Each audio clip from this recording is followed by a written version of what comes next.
তবে এটি সম্ভবত একটি কারণে যথেষ্ট ভালো। একটি স্পেস ফোর্স আমি যা তৈরি করেছি সেটির ক্যামেরা রয়েছে। সেই সাইটের উপর মহাকাশ থেকে ৯টি ভিন্ন ভিন্ন ক্যামেরা রয়েছে, যেখানে তারা চলাফেরা করে। তাদের আমরা সবাইকে চিনি। আমরা একজন ব্যক্তির নামও পড়তে পারি। হ্যাঁ, আমরা দেখতে পারি যদি তার নাম হয় মোহাম্মদ কিছু একটা, তাদের যে বেশিরভাগ নাম মোহাম্মদ আপনি জানেন ৫০% আমরা সঠিক তাদের ব্যাচ থেকে অনুমান করতে পারি। আসসালামু আলাইকুম বন্ধুরা, আশা করি সবাই সুস্থ আছেন। ইরানের কাছে ৬০% পরিশোধিত ৪৫০ কেজি ইউরেনিয়াম রয়েছে। যদি সেটিকে ৯০% পরিশোধন করা হয় তাহলে অন্তত পক্ষে ৯টি পরমাণু বোমা তৈরি করা সম্ভব। যুক্তরাষ্ট্রের বিভিন্ন গবেষণা প্রতিষ্ঠান এবং আন্তর্জাতিক সংবাদ মাধ্যম এমন রিপোর্টই কিন্তু প্রকাশ করেছে।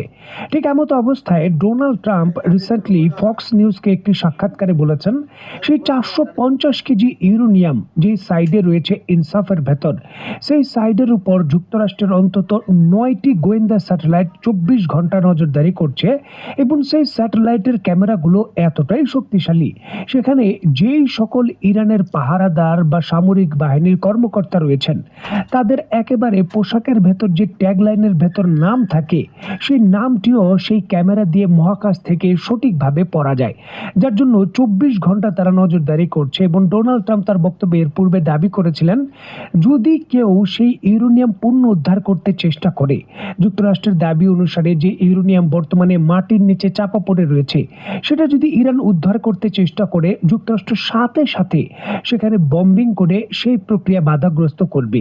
সেই যে ৪৫০ কেজি ইউরেনিয়াম রয়েছে মাটির নিচে ইরানের আটকে পড়া, সেগুলোর উপর ২৪ ঘন্টা ৯টি ক্যামেরা দিয়ে এখন যুক্তরাষ্ট্র নজরদারি করছে এবং এই বিষয়ে তারা বড় ধরনের সিদ্ধান্ত নিচ্ছে।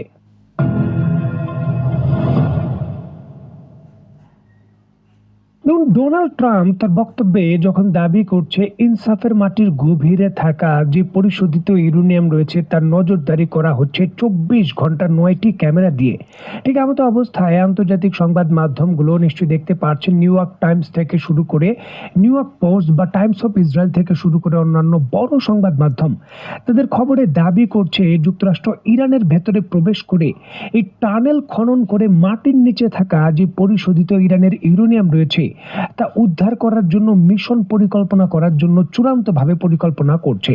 যুক্তরাষ্ট্র তার হাজার হাজার যে প্যারা ট্রুপার্স রয়েছে এবং যে ডেল্টা ফোর্সের বাহিনী রয়েছে তাদের ইরানের একেবারে ভেতরে ইনসাফের ভেতরে একটি নির্দিষ্ট এলাকা কন্ট্রোল করে সেখান থেকে ইউরেনিয়ামগুলো উড়িয়ে আনার পরিকল্পনা করছে। পরিকল্পনা করাটা হয়তো সহজ, তবে এটি বাস্তবায়ন করা খুবই কঠিন। সামরিক বিশেষজ্ঞরা বলছেন